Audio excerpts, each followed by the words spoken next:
Offline Dating is a 2015 documentary written and produced by English director Samuel Abrahams.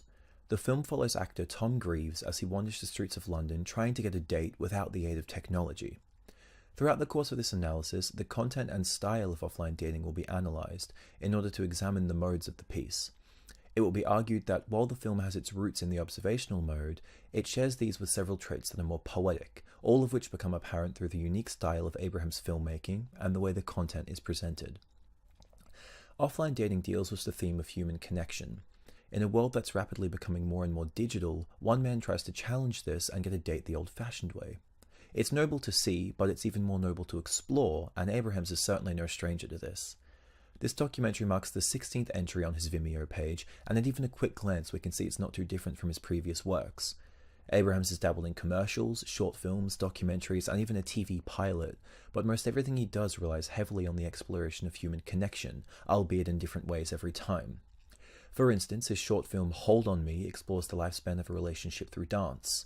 A commercial made for Swedish chocolate company Milka depicts a couple who can't stop holding hands, and his work for British TV programme Comedy Lab follows 6 friends and their relationships with one another. All of this to say, offline dating isn't anything new for Abrahams. Both stylistically and thematically, this latest documentary piece fits inside his repertoire almost too perfectly. The content of this film is very straightforward. We, the audience, see Tom wandering the streets of London talking to women, with a series of quick cuts between a handful of yeses and an abundance of nos. The camera remains observational and handheld, but is never hidden. In some cases, the camera is right in the faces of those who are talking, whereas in other cases it's several meters away, simply observing what happens. The subjects being aware of the camera in an observational piece isn't entirely conventional. However, the film makes an effort to present the content in a way that is as close to real life as possible. As mentioned earlier, the majority of the film relies heavily on cuts between different reactions, and these are shown to not only progress the narrative, but also to create mood and show growth of Tom's character, which in this case is just himself. Over the course of the film, we see Tom go from asking out women point blank to then actually chatting with them about their days first, and this is what makes him more likable.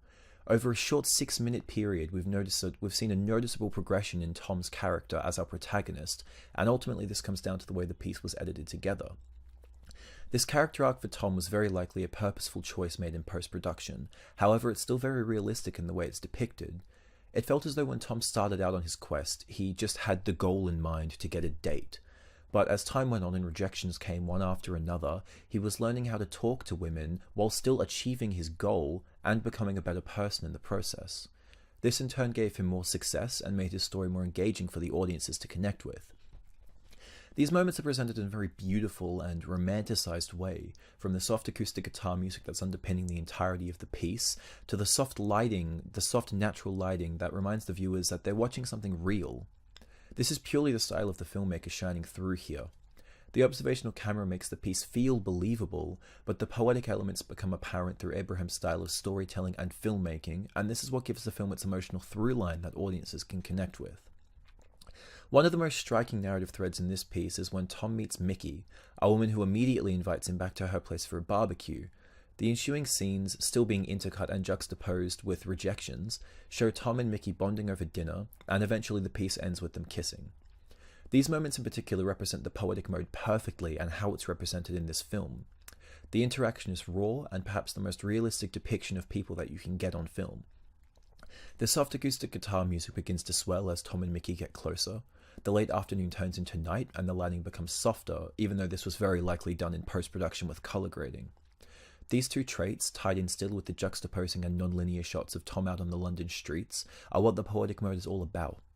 Abrahams was trying to push past the objective reality of the situation and evoke emotions through his style. With any form of documentary, there is always the question of the real. How real are the people we're seeing on screen? It's stated at the beginning of the piece that Tom is an actor, although he's playing himself in this film. Throughout the film, we see some of the women he's talking to address or look at the camera, and there are even some cutaways to Tom talking with Sam over the lens, or even just sitting on a park bench with his head in his hands. The choice to show these moments, however far away they may be from the conventional observational mode, is arguably the most realistic element of this film. The desire to laugh it off in a high-pressure situation such as this one or even sit with your head in your hands is natural, and the women glancing at the camera make us remember that we're not watching actors, we're watching real people, and this is as real as it gets. As you delve deeper into the world of the film, you find that style, mode, and content all work in harmony to produce something beautiful. Abraham's stylistic choices affect how we view the content of the film, and the content paired with this style present us with the mode, or in this case modes, of the piece. If this film project was undertaken by any other documentarian, it likely wouldn't have been a blend of poetic and observational, but could have become something more participatory or expositional. In conclusion, it can be said that while offline dating has its roots in the observational mode of documentary making, the style and presentation of the content forces it into something more poetic. Abrahams has continued exploring themes close to his heart, and this makes the piece engaging and emotional, whilst also capturing a realistic depiction of offline dating in 2015.